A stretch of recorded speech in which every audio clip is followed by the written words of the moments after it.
I got in touch with Eddie last year. I saw him on the cover of Time Out magazine as one of the people changing the way we eat and drink in Asia. He's being reported, you know, the LA Times are covering him, the New York Times. To be honest, he was exploding. And with what I do, I look for great characters that are experts in their field, and got in touch with Eddie, and yeah, he's great. For me, this whole concept, this whole show is about demystifying wine, finding interesting wines and also interesting stories about food and culture. I mean, I am half Chinese, half Australian, so I am a bit of a mixed match of both. So it was kind of bringing the best of the West and best of the East together and sort of find that real middle ground. Wine is probably the key to unlocking all of this, and I guess beyond all that was giving people some empowerment into how to use wine in their own cultures. And obviously I'm a winemaker, so it's important for me to continue to educate and teach people how to enjoy it, talk about it, and you know, go out there with a bit of confidence. And for me, like, you know, we're always looking for great characters, and so Eddie fits that bill. But you know, and he's got the expertise, you know, as a winemaker. And so the exciting thing for us is, like, where's the story? You know, people say, oh, wine shows are hard, and you know, you don't want to see people sniffing, but we're hunting down other characters, you know, across Asia who are making great food, and people who are making great wines that you don't know about. And through Eddie's journey, you know, we're going to be able to follow him and not only learn but have a great time. Yeah, absolutely. I mean, characters can come from anywhere, and that's why as producers we search the world high and low.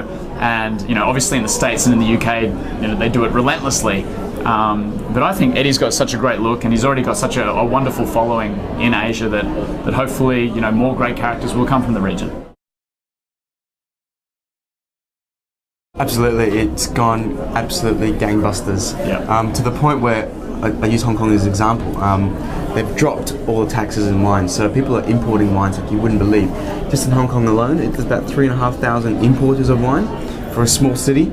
There's thousands and thousands and thousands of producers from all over the world. So not only producers from the traditional French parts, but you're looking at producers from Lebanon, looking at producers from Eastern Europe, you're looking at producers from even what we talk about in the show is Asia. And that's the exciting part. So it's no longer just about the traditional platforms. So people are exploring. Asians are really thirsty for wine, but they're also thirsty for what we call wine adventure, because you can basically travel to so many different countries in a bottle. Yeah. So, and it's fair to say also that Hong Kong is the hub of, you know, of Asian wine. You know, wherever they come from around the world into Hong Kong, and through the show, we're going to be able to discover wines across Asia, and Eddie can actually bring them back to his store where people from wherever they're from on Earth can access them through Eddie. We're turning it on its head. We really are. Like, it's a revolution, you say, you know? Yeah, it's absolutely a revolution, and turning on its head, but actually by leading by example, I guess, and going through it, and you know, showing people that it's okay to do it to begin with. And you know, you have cultures like from India where it's really exotic, spicy food, and temperatures are, you know, scorching hot, 35 plus degrees every day of the week, and people are going, "What do you drink with this?" And so it's a lot of trial and error, but it's also just being empowered to find what I think is that feng shui balance.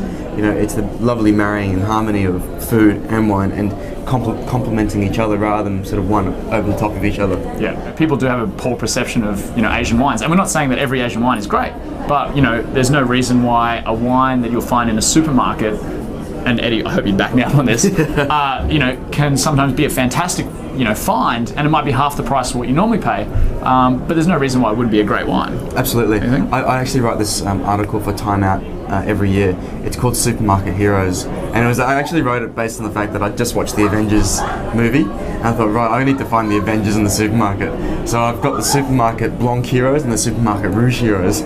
So I find the best wines under 200 Hong Kong, and you know, range from 80 Hong Kong up to, you know, like I said, 200. And there's some incredible wines out there, and people just need to go and explore a little bit. But you know, I've done the homework for them, so they can just basically read about it.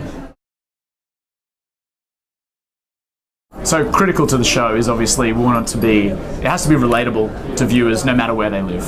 So, we're taking Eddie on this adventure to places where there are renowned flavors, renowned foods, but also these foods can be found pretty much anywhere, you know, in the world. So, you know, for us, I suppose we're helping anyone. Well, no one really eats or drinks, you know, locally that much anymore. You know, people are exposed to food from all over the world. I mean, you think about how many Chinatowns there are in every country.